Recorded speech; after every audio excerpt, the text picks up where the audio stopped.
Selamat pagi, semangat pagi. Assalamualaikum warahmatullahi wabarakatuh.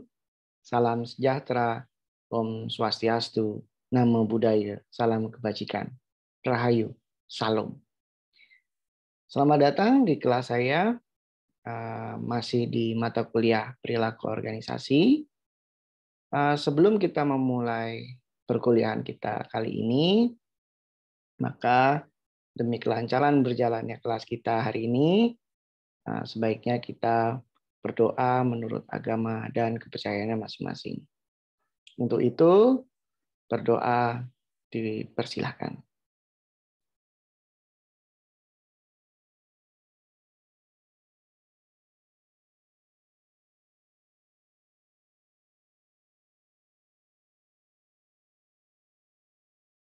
Baik, terima kasih. Semoga kalian dalam keadaan yang lebih baik lagi daripada hari-hari yang kemarin. Hari ini saya akan sedikit membawa kalian semua flashback ke sekitar tahun 2016. Nah, pada waktu itu ada film ya, drama Korea yang berjudul Descendant of the Sun. Nah, ini sering disingkat jadi DOTS ya. Ini mungkin kalian masih ingat ya bahwa ada cerita di mana Descendant of the Sun ini menceritakan tentang kisah cinta serta perjuangan para tentara dan juga tentara kesehatan. Nah, ini ada dua pemeran utama, ya, yang satu berperan sebagai kapten tentara, yang satu lagi sebagai dokter. Nah, ini dua-duanya ditugaskan di daerah Urk, ya. Nah, sebenarnya kalau saya boleh cerita dari pengalaman saya melihat atau menonton drama Korea ini sebenarnya kisah mereka ini sudah dimulai dari pertemuan mereka pada waktu di negaranya di dalam negeri atau di Korea Selatan sebelum mereka ditugaskan ke UR, gitu ya. Nah, ini ternyata dua-duanya ini kebetulan sekali ditugaskan ke sebuah daerah, yaitu di Urk, ya. Ternyata di Urk ini banyak konflik negaranya dan menjadi bahan suatu konflik di suatu wilayah di suatu negara. Nah, ternyata dengan adanya penugasan ini justru makin mengukuhkan atau menguatkan hubungan yang mereka berdua. Ya. Nah, kalau kita lihat bahwa cerita ini tuh banyak sekali ya latar belakangnya, kemudian ada alur ceritanya gitu ya. Nah, kalau bisa kita lihat bahwa film ini ternyata ada muatan-muatan di dalam film ini, baik itu dari alur kebencanaan, kemudian ada konflik of interest antara negara-negara, kemudian juga ada peperangan, ada juga tentang wabah penyakit dan lain-lain gitu ya. Nah, ini nih drama ini nih sangat fenomenal pada tahun 2016. Ya, semua orang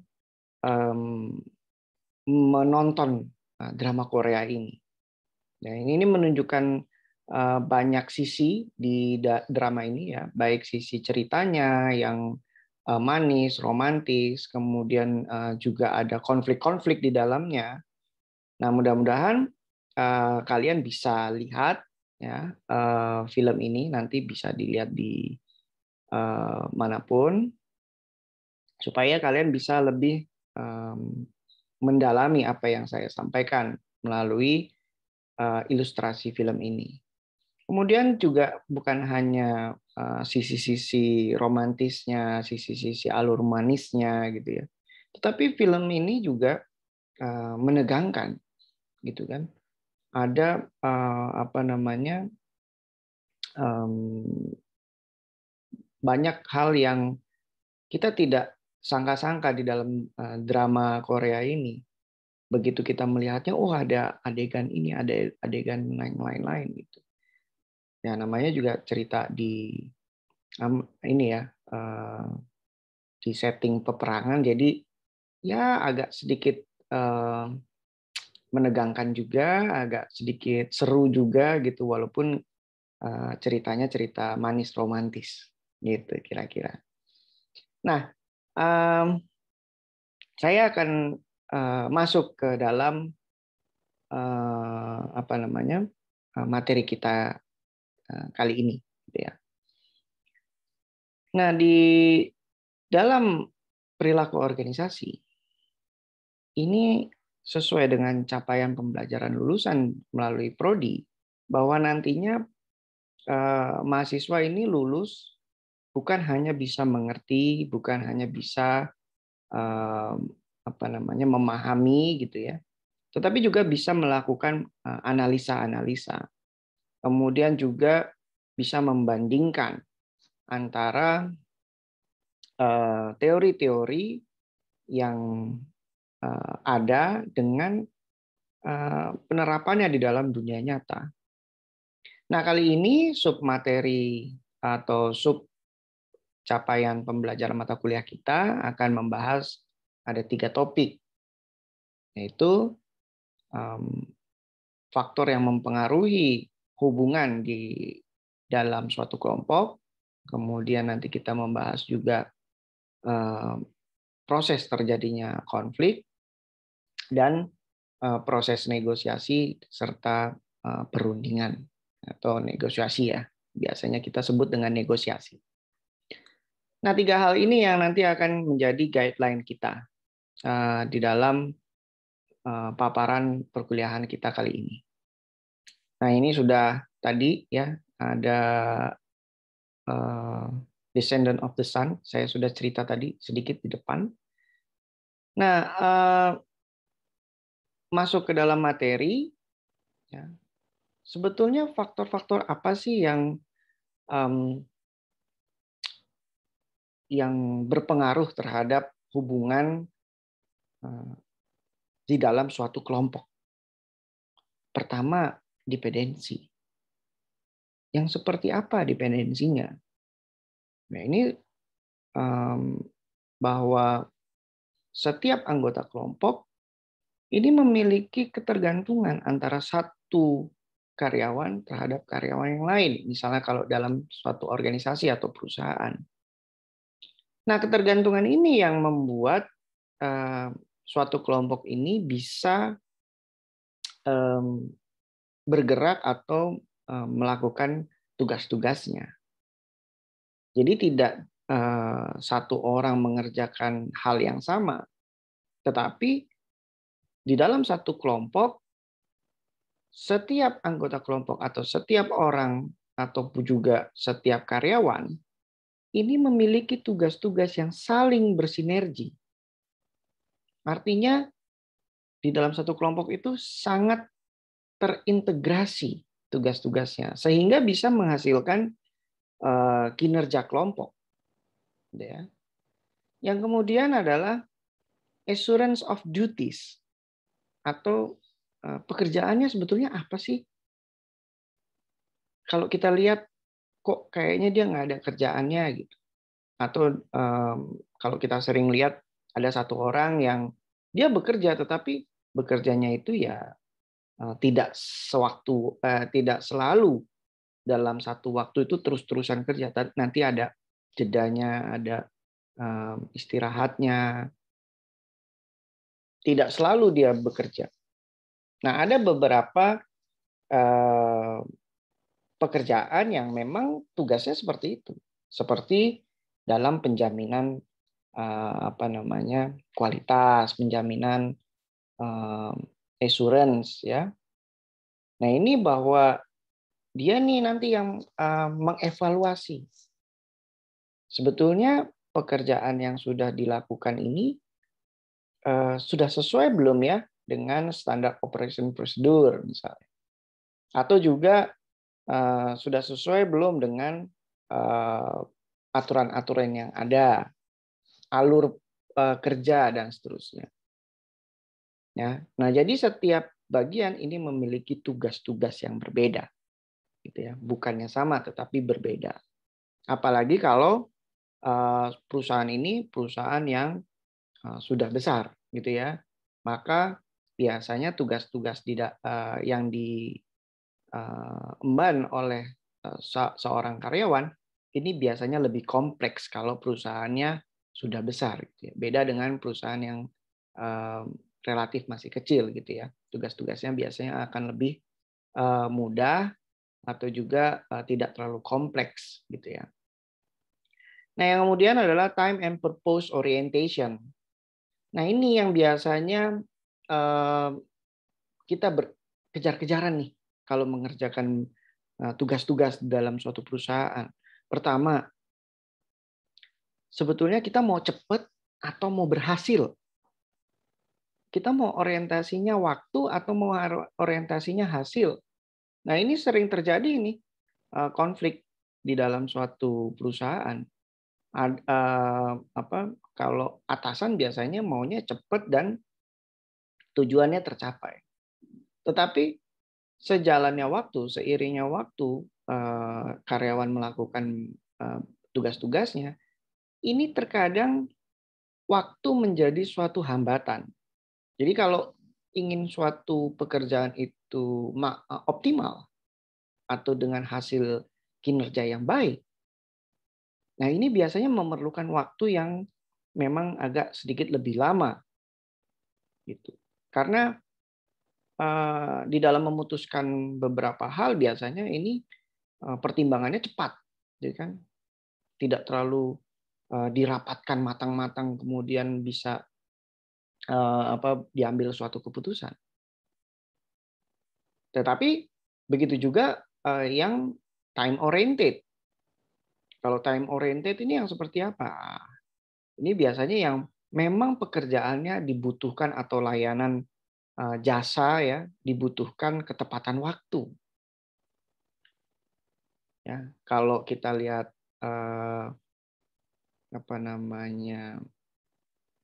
perusahaan penerbangan, ini mereka memerlukan time orientation as a quality. Ya. Jadi kualitasnya jasa penerbangan adalah dilihat dari time orientation. Jadwalnya tepat tidak? Jadwal take off-nya tepat tidak? Jadwal landing-nya tepat atau tidak? Kemudian kecepatan pelayanannya bagaimana? Apakah sesuai atau tidak? Nah, kalau suatu layanan jasa penerbangan ini sudah nggak tepat waktu, bagaimana mau orang percaya ya kalau mau take off aja delay dulu gitu, nggak tahu apa yang dipermasalahkan, mungkin engine-nya, mungkin juga loading kargonya atau apapun yang menjadi permasalahan. Artinya ada time management yang belum begitu bagus, gitu ya. Nah, ada lagi perusahaan-perusahaan dengan purpose orientation. Ini biasanya perusahaan ini akan lebih mengedepankan tercapainya tujuan suatu perusahaan. Dia nggak terlalu peduli dengan waktu yang dihabiskan.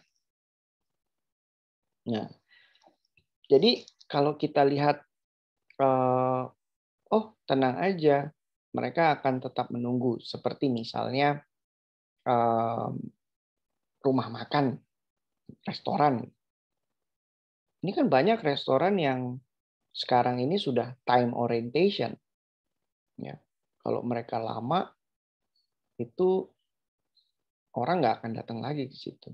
Tapi ada juga yang penting saya menyajikan makanan sesuai. Ada juga yang seperti itu. Nah, mana yang mau kita pilih?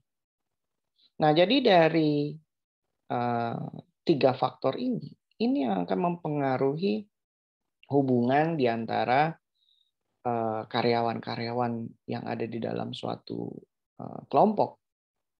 Satu, ketergantungan. Yang kedua, lihat dulu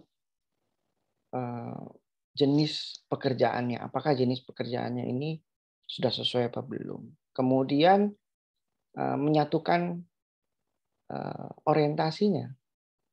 Apakah kita mau menggunakan orientasi waktu atau orientasi terhadap tujuan. Atau kita menggunakan dua-duanya.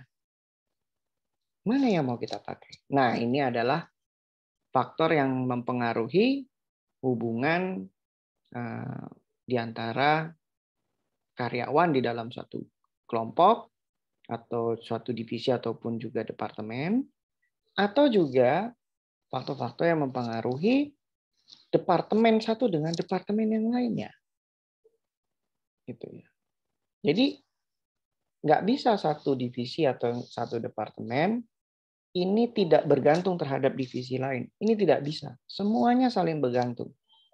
Divisi manajemen ini akan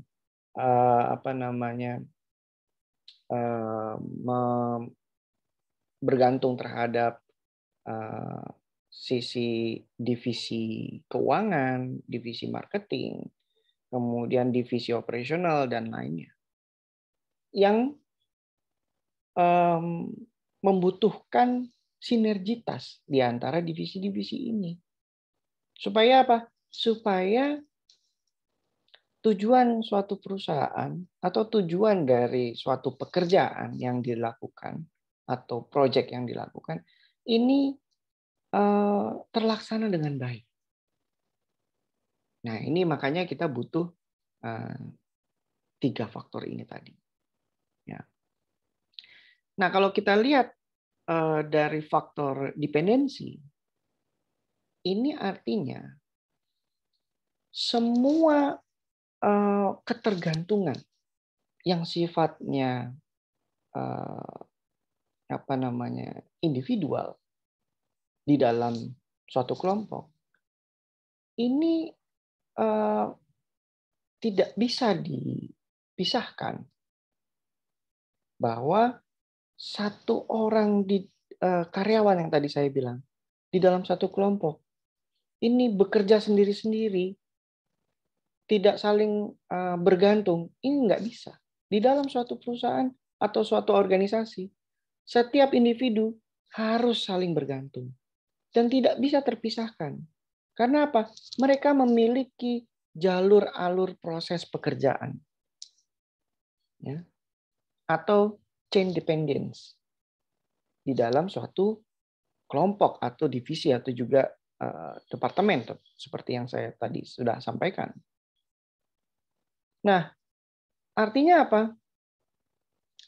Kalau ada anggota karyawan atau anggota kelompok yang tidak memiliki dependensi di dalam suatu divisi, artinya mereka tidak mendukung jalannya divisi atau departemen atau juga kelompok.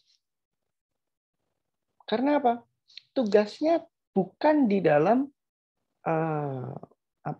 mendukung kelompok itu atau divisi itu. Jangan-jangan ini salah naruh orang di divisi ini. Ya. Nah, hal ini tidak boleh terjadi. Kalau hal ini terjadi, maka ada mismanagement. Jangan-jangan kita menempatkan satu orang dengan jabatan tertentu di dalam suatu divisi, ternyata divisi itu tidak membutuhkan jabatan itu tadi yang kita berikan ke salah satu karyawan, staf ataupun yang lainnya. Nah, jangan sampai kita salah ini. Dan di dalam persepsi perusahaan, maka kita akan atau terjadi mismanagement. Nah, kita akan mengalami kerugian karena Yang tidak harusnya dikerjakan ini dikerjakan. Sudah gitu jabatannya juga kita tidak memerlukan jabatan itu. Tidak memerlukan fungsi dari jabatan itu. Nah, ini salah satu contoh mismanagement. Jadi, must on the right place and the right person. Gitu ya. Nggak boleh salah. Kalau salah, fatal akibatnya. Nah, kalau sudah bergantung satu staff dengan staff yang lainnya, kemudian kita lihat apakah dari sisi tugas-tugas dalam job description di dalam satu kelompok ada beberapa jabatan misalnya. Ini sudah nyambung apa belum? Sudah terintegrasi belum antara job desk anggota kelompok satu dengan anggota kelompok yang lainnya? Atau dengan manajer satu atau staff di dalam divisi tertentu gitu ya, salah satu divisi, staff satu dengan staff yang lainnya sudah connect belum ini pekerjaannya? Sudah saling terintegrasi belum pekerjaannya? Jangan sampai mereka melakukan beberapa hal yang sama. Nah, ini jadi jobless ya. Nggak ada artinya. Dan jadi pemborosan. Pemborosan apa? Pemborosan waktu dan pemborosan energi. Yang seharusnya bisa dilakukan satu orang, tetapi ini dilakukan oleh beberapa orang. Nah, ini banyak kita temukan di organisasi-organisasi yang biasanya belum menerapkan sistem di dalamnya. Nah, jadi kalau sudah ada sistem, itu jelas siapa yang mengerjakan apa. Kemudian informasi ada di mana. Informasi datangnya dari alur yang mana. Kemudian kita juga bisa melihat bahwa sebetulnya apa sih kekurangan dari divisi ini. Atau juga kebutuhan dari divisi ini apa saja. Nah, kalau kita sudah bisa melihat ini semua, maka kita bisa mengasumsikan atau bisa mengambil suatu persepsi. Sebetulnya, divisi yang mengerjakan tugas-tugas ini sudah mampu belum ya menjalankan tugas-tugasnya? Atau kinerjanya bagaimana ya? Apakah kinerjanya sudah optimal apa belum?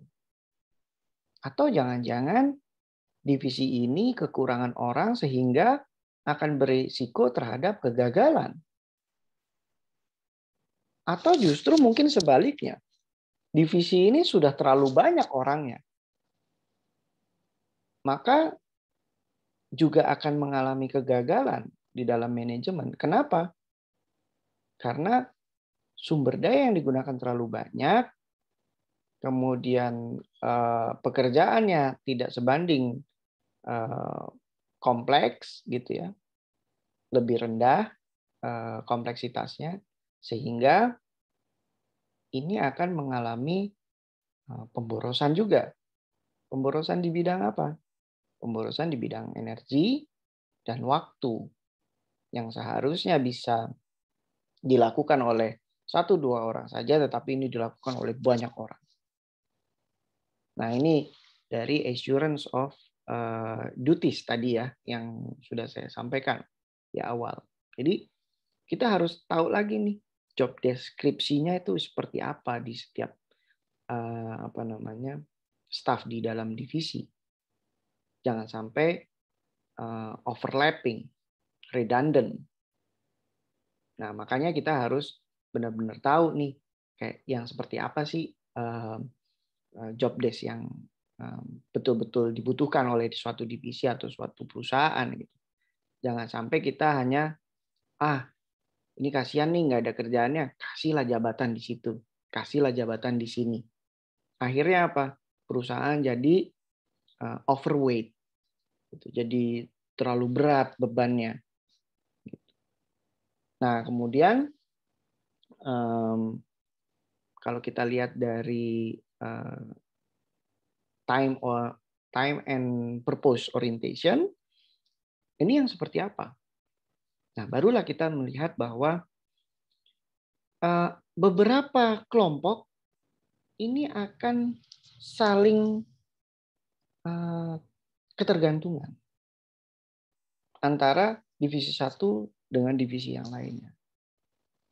Karena apa? Mereka memiliki tujuan yang sama biasanya dalam satu proyek atau dalam suatu rangkaian pekerjaan. Misalnya pelaporan atau perencanaan atau juga pengawasan, ya, pengendalian dan lain-lain. Tergantung divisi itu tugasnya apa. Gitu ya. Nah, di dalam konteks perusahaan atau organisasi, bahwa setiap divisi ini harus bisa menyediakan informasi bagi divisi yang lainnya dari divisi yang ada gitu ya, atau di mana dia ditugaskan. Ini harus bisa memberikan informasi yang jelas. Ya. Supaya apa? Supaya bisa memberikan pertimbangan bagi divisi-divisi yang lain dalam memutuskan suatu kebijakan, bahkan untuk manajemen tingkat atas, top manajemen ataupun middle management. Jadi data dan informasi ini di-provide untuk tidak hanya bagi para pimpinan, tetapi juga para divisi yang lain. Supaya apa? Supaya bisa saling mengkoreksi, bisa saling memberikan masukan, bisa saling mengkritik, dan bisa saling memberikan ide-ide. Otomatis apa? Orientasi perusahaan akan menjadi terintegrasi dalam setiap lini divisi. Sehingga apa? Perusahaan akan kuat. Nah, makanya tadi saya sampaikan di depan, faktor-faktor ini yang akan membuat perusahaan menjadi lebih kuat lagi secara tujuannya. Sehingga dalam menjalankan tugas-tugasnya, para staf ataupun kelompok-kelompok yang ada, ini tidak saling tumpang tindih tugasnya, tidak overlapping, ya, dan bisa menjalankan fungsi dan tugasnya di dalam supporting perusahaan, gitu ya, secara terintegrasi. Nah, kalau tadi sudah disampaikan apa saja faktor-faktor yang mempengaruhi hubungan di dalam suatu kelompok. Nah, saya akan masuk ke dalam proses terjadinya suatu konflik. Wah, ini kayaknya saya pernah lihat pemeran yang ini nih, Ali nih, di Squid Game nih. Tapi di tahun 2016 nih Ali pernah masuk di dalam Descendant of the Sun. Wah, ini keren juga nih. Ini intermezzo aja sedikit. Oke. Di dalam proses terjadinya suatu konflik, tahapan pertamanya adalah adanya pihak yang berpotensi terhadap perbedaan kita, ya, atau adanya beda visi, persepsi, atau juga opini. Kemudian hal apa saja yang akan terjadi atau yang akan dipertimbangkan? Pertama, komunikasi. dari komunikasi yang tidak menyenangkan atau dari komunikasi yang tidak jelas, ini akan mengakibatkan adanya incompatibility. Artinya nggak cocok nih. Gitu. Kalau komunikasinya udah nggak sama, informasinya udah nggak sama, ini bisa nggak cocok. Kemudian dari sisi structure juga. Apakah structure-nya sama atau tidak? Ya. Kemudian hal apa saja yang menjadi constraint dalam suatu permasalahan? Kalau sudah berbeda constraint-nya atau variabel-variabelnya sudah berbeda yang dibicarakan, maka tidak akan bisa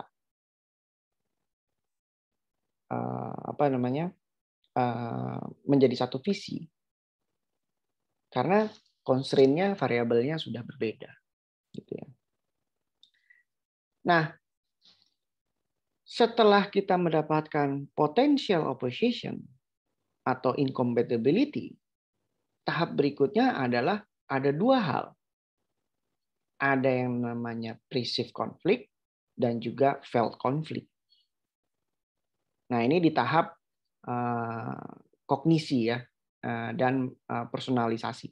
Gitu. Nah, yang berikutnya masuk ke tahap intention. Nah, apa saja sih yang jadi bahan pertimbangan?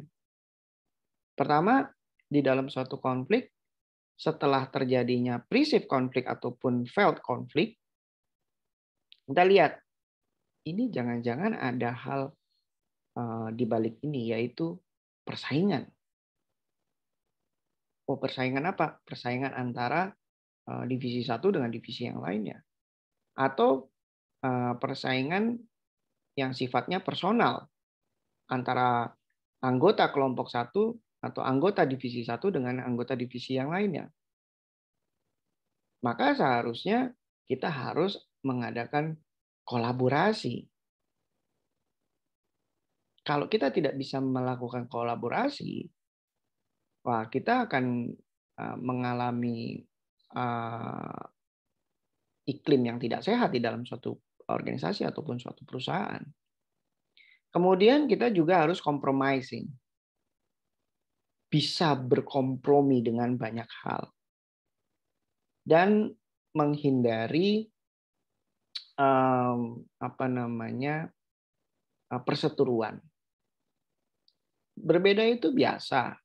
Ya, kita harus bisa menghargai perbedaan.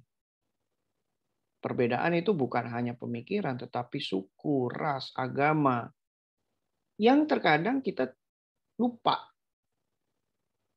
Wah, si ini sukunya ini sih, ini begini sih. Nah, itu nggak boleh. Itu harus kita hindari. Bahwa dirinya merupakan suku, ras, agama yang paling baik. Nah, ini yang harus kita hindari. Jadi kita harus bisa bagaimana caranya menghargai suatu perbedaan. Yang berikutnya, kita juga harus bisa mengakomodir ide-ide gagasan yang satu nilai dengan tujuan perusahaan. Dan kita juga harus bisa mengakomodir kalau misalnya ide-ide gagasan kita ditolak oleh anggota grup atau anggota kelompok. Nah, harus bisa berlapang hati. Nah, mengakomodir bukan hanya bisa menerima, tetapi menerima persamaan, tetapi juga harus bisa menerima perbedaan, gitu ya. Nah, barulah di tahap berikutnya kita lihat yaitu tahap behavior.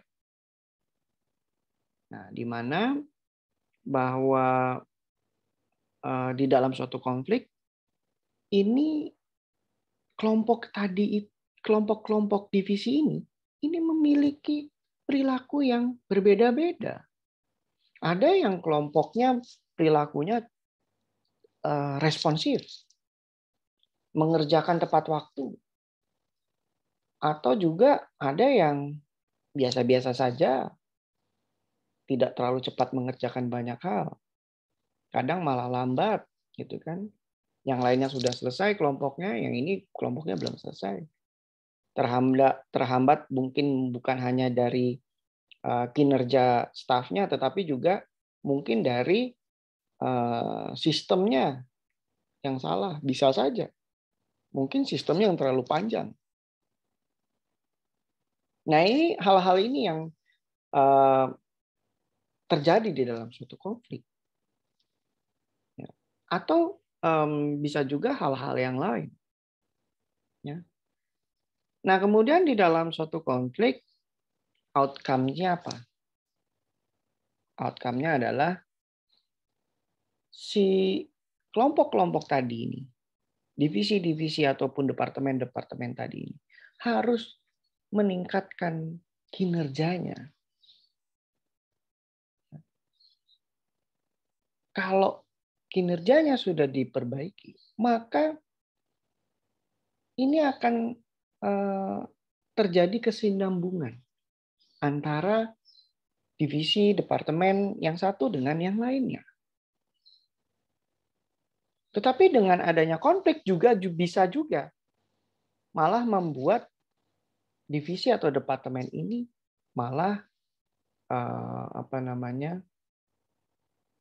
mengalami penurunan kinerja. Nah, jadi ada dua hasilnya. Bisa kalau divisi atau departemen tadi ini memiliki kemampuan yang baik dalam bekerja, maka kinerjanya akan ditingkatkan. Tetapi kalau dia tidak bisa merespon konflik yang terjadi, mungkin saja divisi atau departemen ini mengalami penurunan kinerja. Ya. Nah, dari tadi yang sudah saya sampaikan sebelumnya, kita lihat kalau tadi proses konflik terjadi, maka kita lihat proses negosiasi ini bagaimana ya. Nah, pertama harus disiapkan. Oh, negosiasi kok disiapkan? Oh iya, harus disiapkan. Apa saja yang akan terjadi? Kemudian kita mau lihat apakah kita akan menawarkan win solution atau lose solution? Atau win-win solution? Mana yang mau kita tawarkan? Nah, di dalam preparation ini kita harus bisa nih mengungkap sebetulnya kita bisa apa dan kita maunya menerima apa. Gitu ya. Nah, dan juga setelah itu, setelah kita sudah menyiapkan banyak hal di dalam persiapan untuk bernegosiasi, maka kita harus bisa mempersiapkan pertukaran informasi. Nah, jangan sampai informasinya kalau dalam negosiasi ini tidak valid gitu. Nah, informasinya harus valid. Karena nanti akan berujung kepada pertimbangan keputusan di akhir. Kalau kita tidak bisa memberikan pertukaran informasi yang valid. Nah, kemudian, ini yang paling penting di dalam negosiasi adalah bargaining. Nah, bargaining yang seperti apa nih? Wah, ini kalau saya misalnya produksi besar, saya ekspor ke negara A, nanti negara A bisa dapatkan apa ke saya? Atau sebaliknya, ya kan?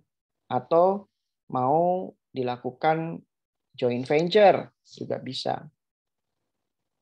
Kalau saya melebur, bagaimana, merger bagaimana, kalau mau mengakuisisi bagaimana, mana yang lebih menguntungkan bagi kedua belah pihak. Nah, ini bargaining. Ya. Bahwa yang dicari adalah win-win solution. Baru nanti di closing bahwa diputuskan kebijakan apa yang paling baik yang bisa dilakukan bagi dua belah pihak, gitu ya.